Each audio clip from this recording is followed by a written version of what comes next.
resumes. I think this is going to be a pretty. We should all move to the front. Yeah. Like, you guys are trying to hide in the back there. Also, I like this one being small. Normally, I'm a bit of a ham and one hand a big crowd. This one, because there's some personal stuff and because resumes and interviews really do have to be personalized. It would be nice to be able to get to know everyone a little bit more and hopefully give some slightly more specific one view on life. So I am Eli Meyer. I am an LP from Somerville. I am a professional in education and publishing. I have an MBA. If you ever get an MBA, about 25% of the course is going to be how to get a job, notwithstanding actual job skills. So just a little bit of preparation. I'm giving you about 25% of the graduate degree condensed to an hour because they really repeated themselves. Yeah, they do.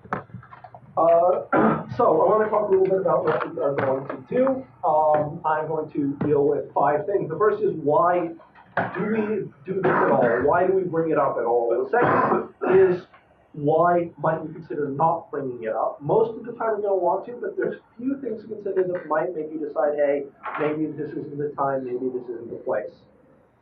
We are then going to talk about how specifically you can include judging on your resume to make it awesome. And we are going to talk about how you can impress in interviews by using your judging. First, explaining what it is if they ask questions about it. And second of all, how you can use it to answer some of the most common interview questions you guys will potentially face in the course of a interview. And I'm using the gender neutral guys here, and I'm going to do that a lot. I hope nobody minds.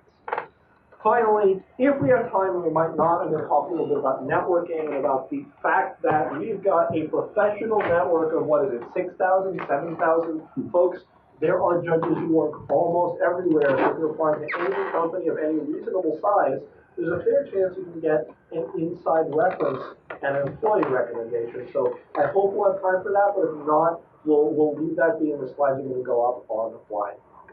So let's start off with the most basic question of, why is judging relevant? Why is it something that you would want to bring up when you are looking? Any thoughts? I know it helped me with the recent job interview because I showed that I have leadership skills. They were looking for a community manager, and that's what being a judge is. That's a huge part of it. Large transferable skill set. Exactly, transferable skills. You can show customer service skills. Yep, customer service skills, leadership, transferable skills, those are big things. There's one thing that I did not hear, which is you include judging with your work experience because it is work experience. This is fun for us. Magic is a hobby. Judging is a job, so don't sell yourself short. It is work. Beyond that, so you're being paid, you're working with customers, you are managing, you are honing skills that employers value. That's that last part, and that is the most important part. But don't think of this as, oh yeah, this is a hobby that's also teaching me some useful stuff. We work, and that's an important thing to remember when you're going forward with this. So, communication is one of those important things. Some of the ways we communicate include public speaking, if you're giving presentations like this, but also if you're just saying, players, pass your pack to the left. That's an important skill of speaking clearly, loudly, and well enough to be heard. And if you're looking at an executive job, working on neuroscience, you're going to be asked to possess strong interpersonal communication skills. If you're looking for an entry-level job, you're going to be asked for excellent written and verbal communication skills. This is something that applies pretty much anywhere you're looking. And these are real job listings that I ripped straight off the internet, so nothing I had to make up for this. Another thing that was not brought up, but I think is really important, especially when you start working big events, is multitasking. Raise your hand if you have been at an event where you had 3 or more things to do at once. Almost everybody. If you can manage that at a GP floor, you can manage that in an office. And again, that's something that you'll see at Harvard, where they're asking people to solve problems with multiple priorities. It's something you'll see at Wendy's, where they're asking their servers to multitask for multiple orders. So pretty much any resume you're applying to is relevant. And finally, and I know I'm preaching to the choir because you guys all want to be leaders, all want to be part of the team, teamwork and leadership, but both sides of that. I hear leadership a lot. I don't hear following a lot, but sometimes that's just important. Being able to give instruction, being able to take instruction, which at Starbucks, you can go anywhere from needing to take clear instruction as a barista to needing to give clear instruction to everyone as a part of the development manager. And finally, very important thing to remember is it is the age of the game. This is some big esports. I think this is the Pokemon World Championship, if I'm not mistaken. No, that's League of Legends. It's League of Legends. It is the Season 3 World Championship. Okay, so it's a couple versions of this. Season 3 World Championship. All right, shows what I I had anyway. That's a little bit off the deep end. So the long story here is for those of you with very long memories, those of you on the older side of the spectrum, you may remember there was a time when it was, magic was like this thing that nerds did or else this thing that Satanists did. There were times and places where this would never be something you put on your resume. But now, when you've got this many people in a stadium watching video games, you can talk about magic and there is absolutely no need to feel like it will be out of place. Except when there occasionally is. One thing that is very important, and one lesson you will hear a lot is it depends. And there are cases where you do a tradition or religion or a work culture or because you're going to another country, magic may just not be taken seriously. You are unlikely to be considered a witch nowadays, but there are still places where it will just raise more questions than it will answer and it's not appropriate. So if you think you are going to apply to one of these places, well, I'm not going to say leave it out, but you want to leave it out sometimes. You should always have multiple resumes prepared. Let me do a quick show of hands. Who here has more than one resume? Who here changes their resume every application? Awesome. So that's some basic advice, not specific to judging, but general good advice. If you think you're going to apply to places where you don't want to mention judging, you don't want to mention magic, don't leave it out. Leave it out of one version. Have this for the places where it is appropriate. There's also one other time when judging might get left off. You have to make sure it fits. So here's one version of a resume. This person is a magic judge. They're L1. They manage some F&M events. They manage some events for up to 40 people. And they also have a 3.8 GPA from Tularia West High School. And they are the captain of the mock trial team there. Now that is a perfectly reasonable resume. That looks really good. That's going to get them, if they decide to go straight into the workforce after high school, that's going to get them, a step up from just flipping burgers at Wendy's. Now, here's another person who has the same experience. This person is also a level 1 judge, also has worked up to 40 people at the local game store. They also have a PhD in temporal manipulation from Tularia Academy and have published multiple peer-reviewed journals. This person probably should not have judging on their resume. Or if they do, it should be relegated to a byline at the bottom. Not because this is not an important thing, not because it's not an unimpressive thing, and if anyone here has only done, 40-person F&Ms, don't feel like I'm trying to belittle this, but just because in the scale of the things they've accomplished, the F&M is not too high up there. Amanda, your hand is up. For a person that, let's say for resume number 2, might it be better to somehow maybe work in magic into their cover letter if pertinent? If pertinent, yes. Like certainly if they're being hired to do some sort of analytical work for the science department at Hasbro. But it is also just less likely to be pertinent. If you are talking in an interview about magic, in this case, you are not talking about the 5 papers you had published. Yeah. Any other questions there? Cool. So, we talked a little bit about the resumes there. Let's go look into that a little bit. there are 3 golden rules of resumes, and then there's 1 extra. And these are 3 of the rules, not the 3 rules. There's, I went through like 5 different lists of the golden rules of resumes, and yeah, they didn't agree at all. So I tried to pick the ones that were the most common and the most actionable. But the 3 basic things you want to remember when you are putting together points for your resume: highlight your accomplishments.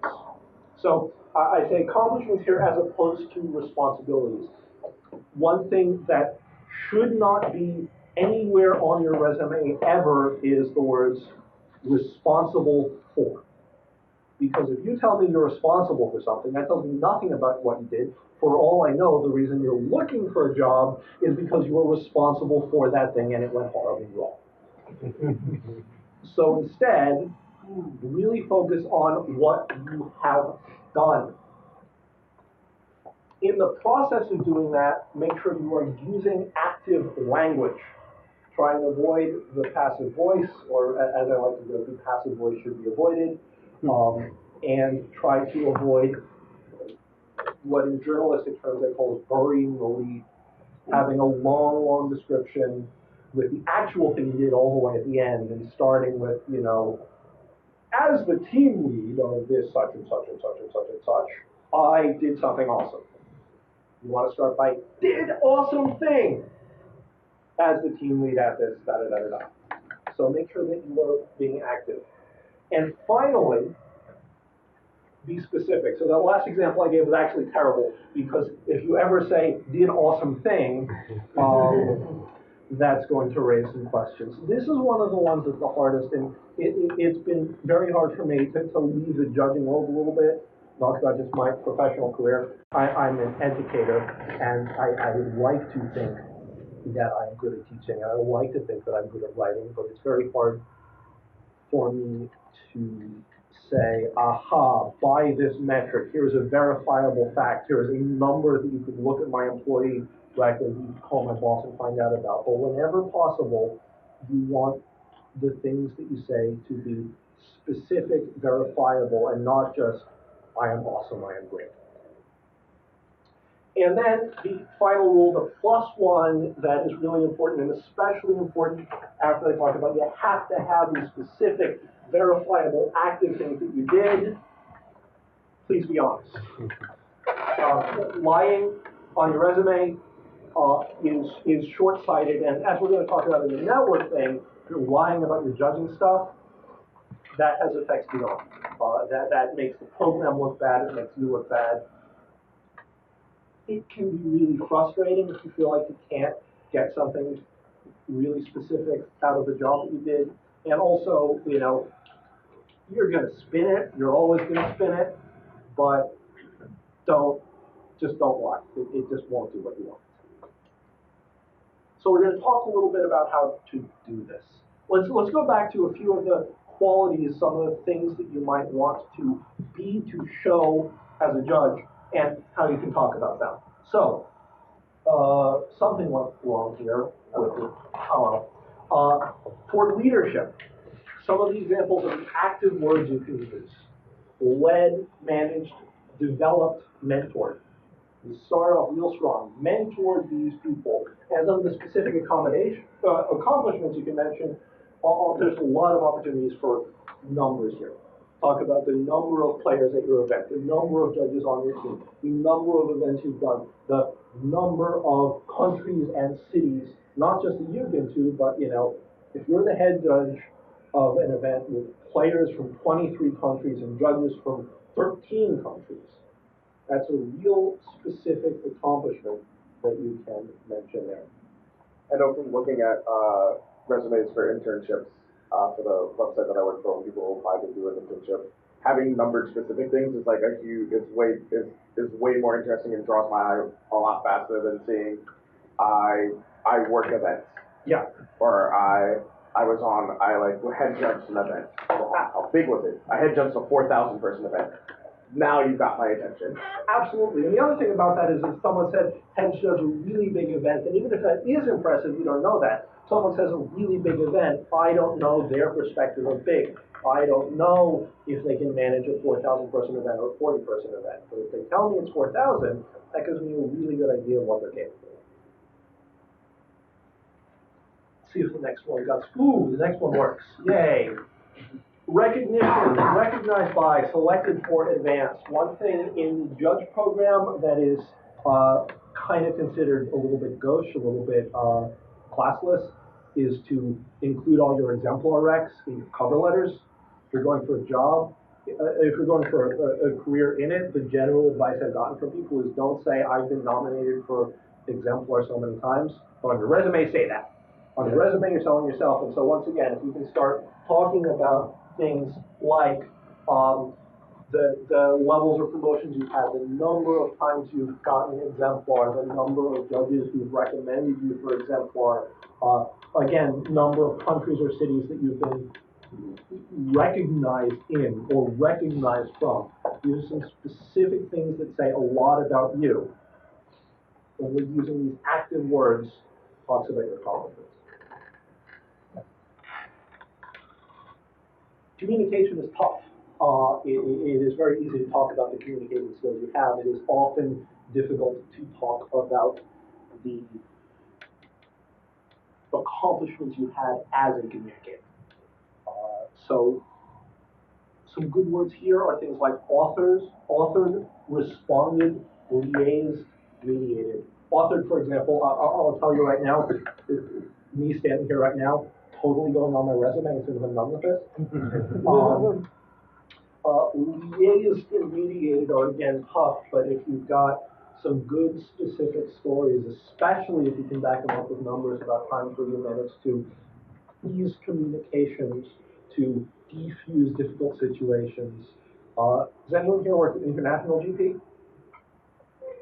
One person. Well, if you end up working in International GP, end up dealing with people who have trouble with language issues, that's a pretty good opportunity to demonstrate your skill. If you're on the floor and you are the only French speaker, the only Spanish speaker, the only English speaker, that's a real accomplishment you can talk about. And once again, I am not, so just a quick update on this. This is totally not my fault. This is what happens when you export Google Drive to PowerPoint, but I apologize if this is hard to read. So social media posts, if you posted a blog, that's a great place to get a number, because if you've gotten 50 likes and 20 shares, that may seem like a small number, but in a community of 6,000, that's enormous. And similarly, recognition for specific work and successful communication in high stakes, especially you can talk about not just mediating and defusing situations, doing any of that on camera. It is something that puts a lot of pressure on you and that you can really, I don't want to say brag about, but you're right. So, last one, problem solving and multitasking. Here's where you get to go the wildest. You can talk about the most different things. You can use words like coordinated, improvised, utilized, enhanced. A really great example of this, and I hope he's going to put it on his resume, is you may know that Charles Feather got a lot of recognition for just this really great solution to ODEs that he basically invented for GPTC, and is probably going to become the standard for ODEs in the future. Whoever invented the Polish deck check method, whoever invented the Australian deck check method, if you come up with some sort of solution like that, even if it's on a smaller scale, even if it's only adopted locally, that is the kind of problem solving that you can demonstrate this sort of type of things. Innovations that you pioneered, major problems that you solved, and so on. So, with all of that in mind, I'm going to ask everyone to take just about 2 minutes, not too long. I don't need to write out your whole resume. I don't even want you to write out your whole judging section. Just think about one single bullet point. Remember the 3 things that we're looking for. We're looking for an accomplishment, one that uses an active word to describe it, and one that is specific. I'm going to give you like 2 minutes to write this, come up with it, and then I'll ask a few people to share. If you want a little bit of help with that, I'm happy to wander around the room. Do you have a question before I started? Do people have pen and paper? Or smartphone? If you want to type it out, that's fine. Pull my resume. Huh? That's what I'm Just doing. pull. That also would I mean, work. If you can if pull it- your resume. If it's a giveaway, I work at example TCG from Player. that. Oh, really? I mean, I'm a little subtle, I know. No. This is a touch subtle. Yeah, I actually used this. Like, I signed up for this class, and then I recently got promoted using judging on my You own. working upstairs? Awesome. Yes. So I'm specifically going to want some points from yours, because I want to have some examples of things that are proven and definitely work. Let's give people just a minute or two to either pull them up or write them out right now. I just got a job because of judging on my resume. Well, partially. Well, what are you doing now? I'm going to be a staff writer for an esports organization. Are they covering any of the like Magic Online events, or? No, we cover League of Legends specifically. We may actually be a League of Legends team per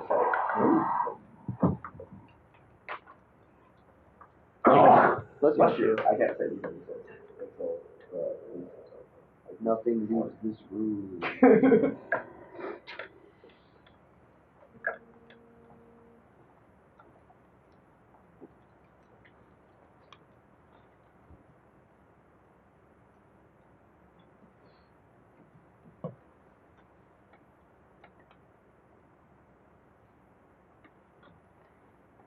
Looks like a few people pulled up resumes, a few people are writing. If you're still writing, go ahead and finish up.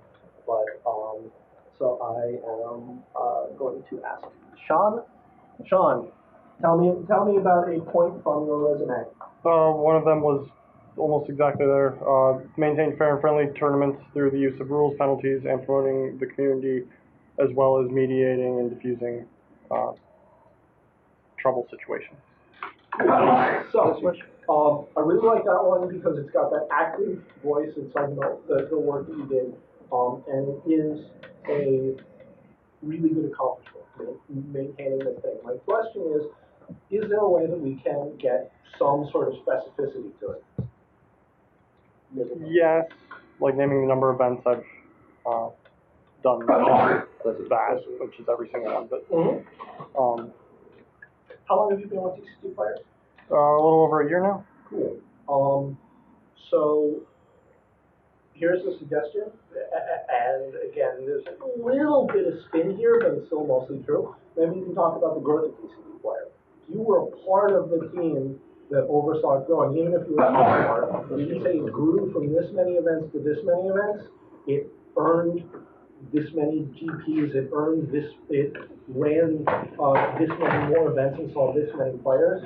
And you can legitimately defend your part in that growth. That's a good way to do it. Went from 8,000 individual players to 12,000 individual players as I was part of. I'm totally making up those numbers, but something like that. But very cool suggestion, very active, and it works, so awesome. Thank you. Mediated a social media issue that arose at a 2,000 person event that started as a Twitter complaint that made the front page of the Magic Gathering Reddit, and then mediated local on-site player frustrations. So what was the final result? What happened was at GP Montreal, the TO had made the decision, as a lot of TOs have done, to make one of the women's restrooms a men's room. However, the sign dictating where the women's restroom in the venue was written only in French, which is not the predominant language of people that was at the GP.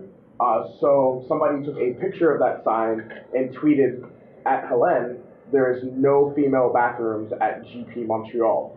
This got picked up, was retweeted by a bunch of people. People started talking about it. It made it made it onto the front page of the Magic subreddit, to the point that then Moreau, the TO for Gamekeeper Games, got an email from Helene saying, "What is going on at your GP?" At the same time, there were multiple female players going, where is the women's restroom in this venue?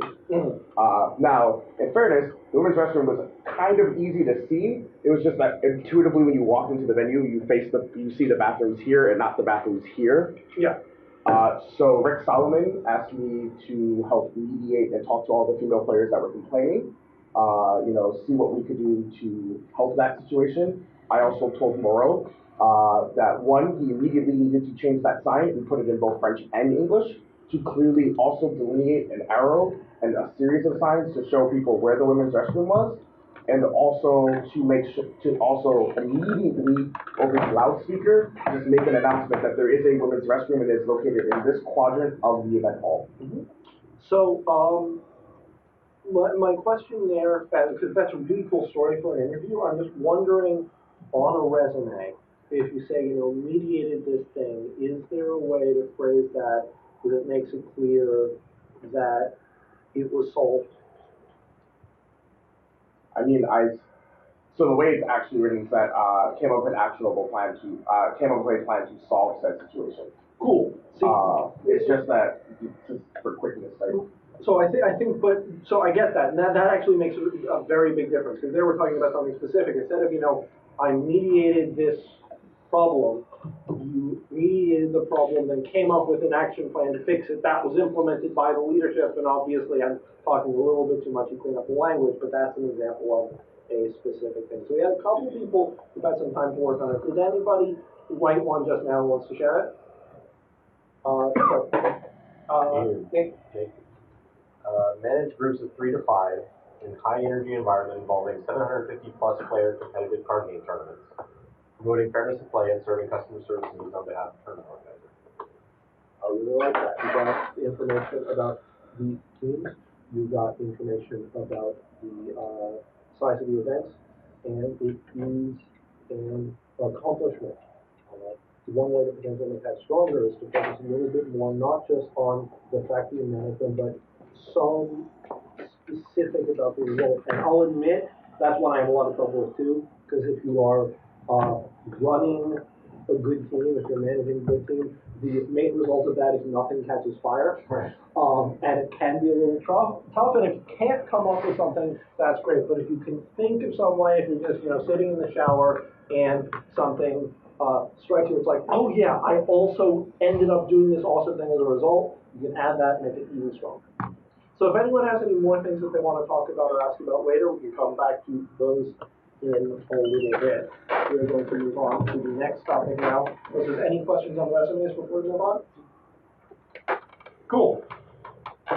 Let's talk about interviews. So as I said, there's 2 things I'm going to cover in this section. The first is how to explain what magic is, how to explain what we do. And the second is how do you use judging to answer some of these common questions. So let me start with the caveat that the advice I'm going to give is not universal. As I said earlier, with the multiple versions of the resume, there's going to be multiple versions of your spiel, and the version that you give to someone at Hasbro is going to be different than the version you give to someone at an esports company is going to be different than you give to someone like a pharmaceutical company. But in general, the first thing that they may ask is, what is magic? Raise your hand if someone has asked you, what is magic?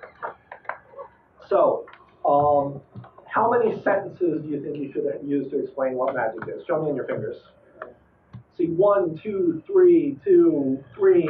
I am inclined to say, not 10. I am inclined to say 1 to 2. Just something really, really simple, like, and this is not, like, don't put this verbatim, but Magic is a fantasy card game you play with a deck built from cards you collect. Something real simple like that. Do you have a question? No. Okay. Chris? I usually like to add, when I remember to add it, that it's very strategy based, very I like to add something to let the listener know that is a skill, yes, a skill, very skilled. That's actually a really good point, one I didn't think of, and one I may go back to add before I go to your own line. I like that a lot. Yeah, it's a skill-intensive game. It's not gambling. It's not flipping points. It's not dice. There are cards involved, but it takes a lot of skill. The description I usually use is it's a merging between chess and poker. Yeah, I was about to say, my an old high school teacher used to say, convinced my mom that I could continue playing this game by saying it was a lot like chess, except with hidden information. Yes.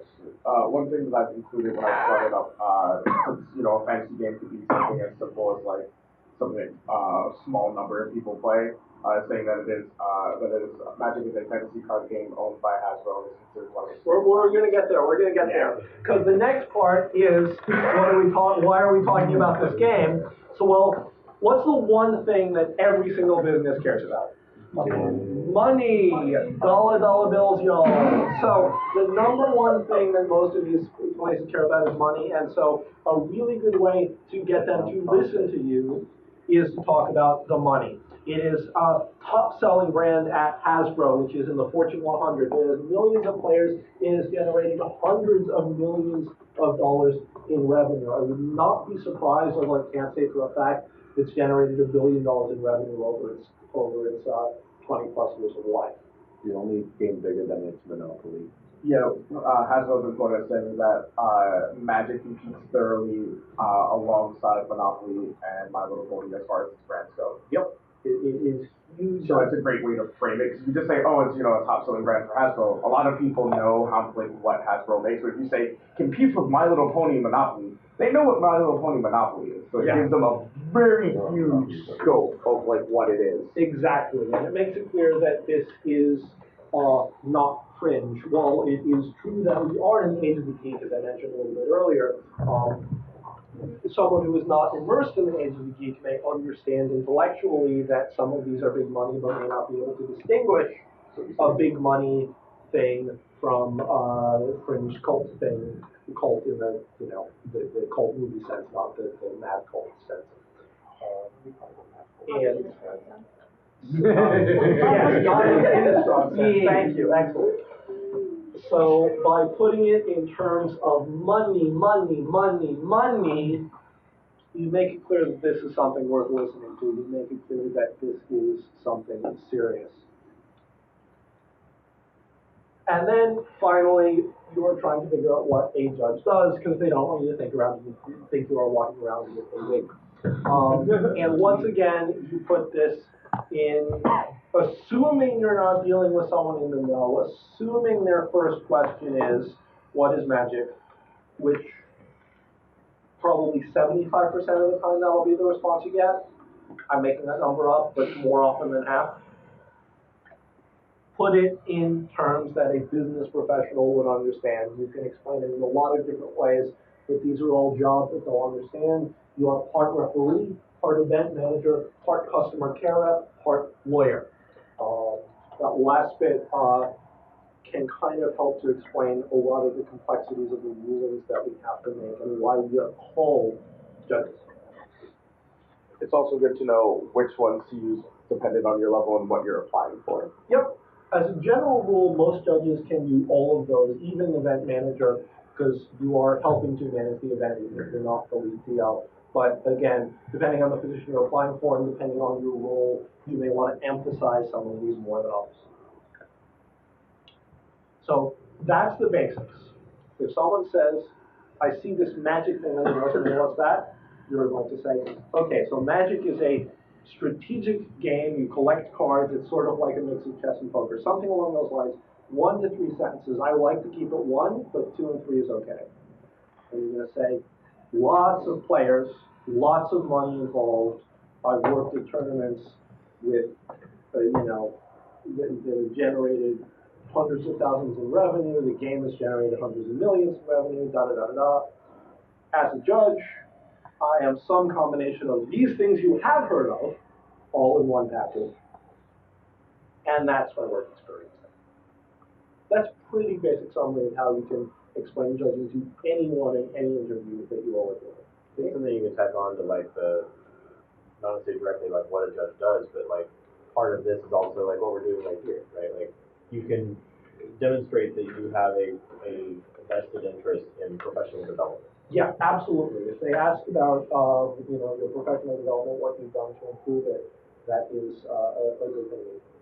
I've akin judging in interviews either to NESB, National Society of Black Engineers, and also a fraternity, because they both put you into a large network of people across multiple career paths that and it's true about judging are actively interested in your growth as a person. Absolutely. Which is true of organizations like fraternities and NESB. Absolutely. Personal growth is a big part of it. So, with that in mind, let's go talk about a couple of specific questions that you might get. Interview question number one. What do you consider to be your weakness? Spending too much money on magic cards. Fire mostly. But you're civic. You got the answers. Overthinking things. So, what they are asking here, what they're really asking, they don't want you to just like say kryptonite or something. What they're really asking here are two things. The first everyone knows is, can you be honest about yourself? The second is a little subtler and easier to miss. It is, what is your coping mechanism? How do you deal with things you are not good at? So when you're answering this question, you want to balance honesty with self-promotion. So you don't want to lie and say you have no weakness. You also don't want to pull the, oh, if anything, I work too hard card. That's the worst answer you can give. But at the same time, you don't want to say, well, sometimes I just sleep till noon and miss work. Because that's not going to get you the job. You want to find a real weakness, and then you want to identify the specific steps you've taken to mitigate that. And judging is a great example for that. For anyone who wants to say, my weakness is that sometimes I overthink these, you can talk about how you use judging because that's a way to overcome that, because it forces you to come up with correct rulings on the spot and doesn't give you time to overthink. If your weakness is that sometimes you're shy and not outgoing enough, you are on the floor of a magic event, you are forcing yourself to work to overcome that. The real key here is talking about what you are doing to make that weakness less of a weakness. And as we were just saying, in terms of the community, the self-improvement, there's all kinds of self-improvement stories that you can tell about judging. So, would anyone like to try answering this question? Someone I haven't heard from. So, what do you consider to be your greatest weakness? Have an overall tendency to over-explain things. Okay. So, I'll explain. Tell me a little bit more. I process things by talking about them, so when I'm explaining things, it's not only to explain it to the person, but to work through it in my own brain. Sometimes the person understands what I'm saying, but I keep going beyond them actually understanding it. So I'm going to break character for a second there. If I'm the interviewer, I'm not going to follow up with the question of how do you deal with that. I expect you to be able to figure that out. So at this point, if you stop talking, I'm going to look at you and say, resume over here. So cut me off. So don't let me reach that point. Keep on going from where you're doing and talk about volunteer. Okay. So how judging is good for compensating on that is either timed events, judge calls have to happen in a timely fashion, so I become very succinct at getting rulings and feedback as opposed to being too long-winded on it. Mm-hmm. So that's a really great way to do it. You bring it up how it's timed. So one slight thing I would caution about is when you say, so actually I'm very succinct. The last thing we want to do is have that first thing come across as disingenuous. Oh yeah, I have this weakness, but it's not a weakness anymore. So the slight way you can tweak that phrasing is just to say, when I'm on the floor, I'm very succinct, and I try to bring that to my day-to-day life. Something like that to make it clear that it is still a weakness. You are still answering my question.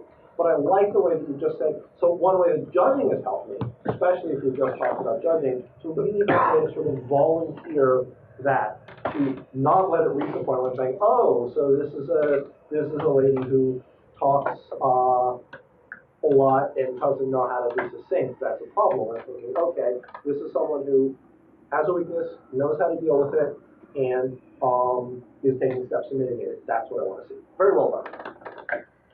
Comment or? No, I just wonder if you want more. Well, a couple more questions, so let's hold off and make sure we get through all of them. But if you want to run a Find Me, if you want to run a version of the Find Me after this, I'd be happy to stick around. Common interview question number 2. What is a time that you exhibited leadership? I want to emphasize here that leadership is not the same as management. These two things are often related, but they are not the same thing. So don't just say, oh yeah, I was a team lead. You being a team lead makes you a manager, not a leader. How you handle that is what makes you a leader. Make sure you're telling a specific story of some case where you did leadership. And one other thing that's super important, goes back to a lot of the other things, is make sure that you talk about an outcome. Don't just say, oh yeah, I really helped some people out on my team. You want to say, I managed to solve this problem, and after round 3, it wasn't a problem anymore because I stepped in. Question? No problem. All right, so who would like to try and answer this question? CJ, tell me about a time that you have exhibited leadership. So I was the head judge of an event, and there was a point at which during these events we had to pair various players against each other, and there was a point at which several of these pairings were incorrect. And there was a decision that needed to be made for either all of the pairings to be redone, which would take a certain amount of time, and redoing just those specific pairings. And coming to that conclusion, ended up saving the event about 10 minutes, which is very, very good in the prospects of the entire event, which is about 10. Mm-hmm.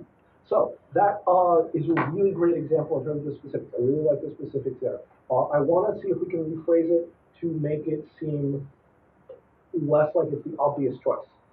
Right. When you said it to me, it's like, well, I could have wasted a whole bunch of people's time, or I could have not wasted a whole bunch of people's time, and I chose not to. So what about that decision? Was there resistance to it? Was it logistically difficult? Was it a deviation from policy to for the good of the event? Right. So there was a specific point at which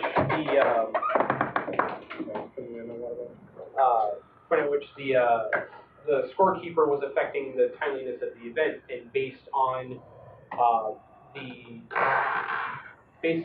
what I had seen from this person earlier, I made the determination that this person would not be able to fix this in a timely manner, and decided to maybe inconvenience more people and save more time overall on the event. So the repair would be better if it had gone off without a hitch, but it couldn't. Right. And you made that judgment based on the skills of the people you knew. Yes. That's an excellent story, where you can clearly point to a success. The obvious answer is to do this one thing, but I kind of knew the strength of my team. I knew what they could and couldn't do. I came to the conclusion that this non-standard answer is going to be better because of what the individuals on my team can do. And that's a great way to take the exact same thing and make it a little bit more specific. Chris? Another leadership? No, I'm sorry, I just want to know if there are any questions. Okay. But again, if you want to go run over some of these with me later, you've got about 5 minutes left, so I do want to talk about the last one. This one is pretty interesting. It is, what is a time you disagreed with a leadership decision? And it is very hard to tell what they are looking for here, because sometimes they are looking for you to disagree and go along with it anyway as part of the team, and other times they are looking for you to disagree and speak up and make the correct decision. But in general, you want to balance, once again, two forces. You don't want to make your boss an idiot. You don't want to say, oh man, this stupid freaking head judge made this idiotic decision. I knew it was wrong. Doesn't matter where that story goes, you're not getting the job at that point. But you also don't want to make yourself a pushover. The last thing you want to say is, I knew that everything was going to catch on fire, but I went along with the decision to because I was part of the team, and yeah, everything caught on fire, and I said, I told you so, but at least I was a good team member. What you want to focus on here is two things. First of all, one way or another, what was learned, not just by you, but by your boss. If it is okay to tell a story where you disagreed with something, trusted correctly the wisdom of people with more experience, learned a valuable lesson. It's also okay to tell a story where you disagreed and you managed to teach something. You also want to focus on your conflict resolution skills, about how you managed to go about fixing this, about how you managed to go about communicating your disagreement, regardless of the final outcome. Question or example? Example. All right, so you're sitting in a job interview, I'm considering hiring you, and I ask you, tell me a story about a time you disagreed with leadership. So I was on the floor of a regional event, had 200 or 300 people. I responded to a call where a player had resolved a spell that set the top of the deck with cards for the next turn, and their opponent looked up from their hand and shuffled their deck. And the player wanted to know if they could scry again, which is the mechanic that reset the deck. And I asked the head judge if there was a opportunity for us to deviate from policy for this, because if there is not actually a way to fix it, like it's shuffling the deck is one of the things you just can't rely on. So I learned something that this is a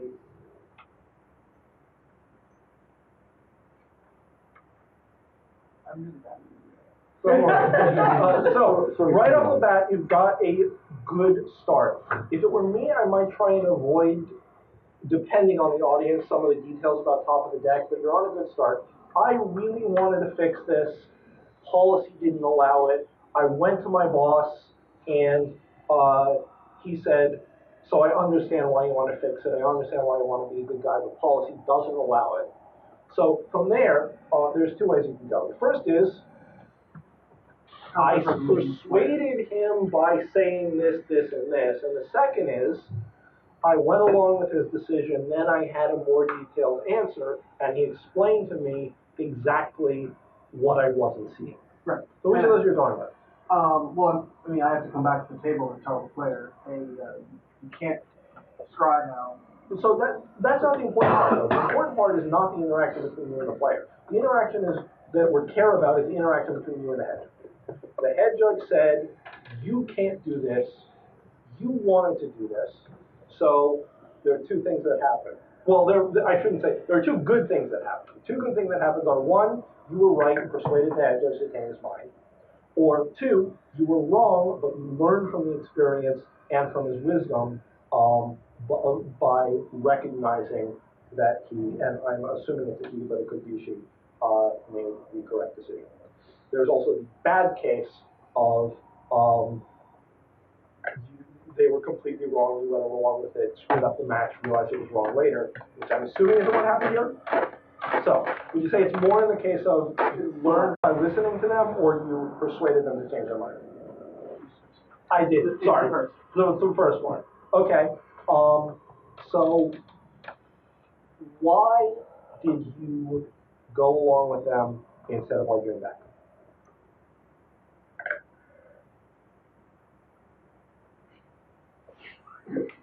I ask you this like it's up in the air, but there's a right answer and a wrong answer. What's the wrong answer?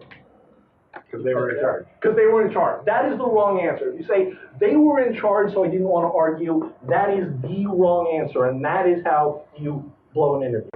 Anyone have any ideas for what might be the right answer, Chris? Has the head judge convinced me, or talked to me about what the policy actually says, and how we have to remain consistent between events. I learned that he convinced me that maybe it wasn't such a good idea to actually do it. What if he didn't, though? What if you still thought it was wrong?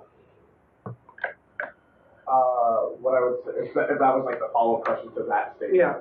I would say that I had faith in the knowledge and experience of a judge who's been working in the program longer than me, and also was chosen to be the head judge of the event. That's a really great answer. You can say, I know that he's been doing this for 5 years and I've been doing this for 1, and I know the tournament organizer personally, he vouched for this guy. So on that basis, I decided, hey, let's go along with this. He knows something I don't. I can figure that out later. And you see how that's very different than because he was in charge.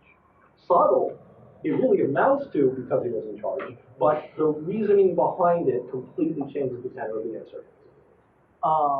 Does the fact that magic policy and procedure grows and changes as we encounter situations that some people don't agree with, and then enough people agree that they don't agree with it, is that a avenue to pursue in this conversation? I mean, I'm not going to say it is, but it certainly could be. It is perfect. Another version of the same answer would be, well, I know that this guy is on the team that wrote the policy, so even though I thought the policy said something different, and I still think maybe it was written poorly, I know he knows the philosophy better than I did. So I went along with him, and especially if you can say, and then they changed the written policy to go around with what was meant. You probably can't say that, but in some cases you can. That's a really good example where, again, you're not following because you're a follower, you're following because you made a judgment call that now is not the time to push back. Then pick your battles. I think we're just about out of time. You have one last question? Just real quick story on that point. There have been interactions that I've had with higher level judges that were, hey, you should do this. And I was like, so that's not what policy says. They're like, well, that's what it's going to say in however many months.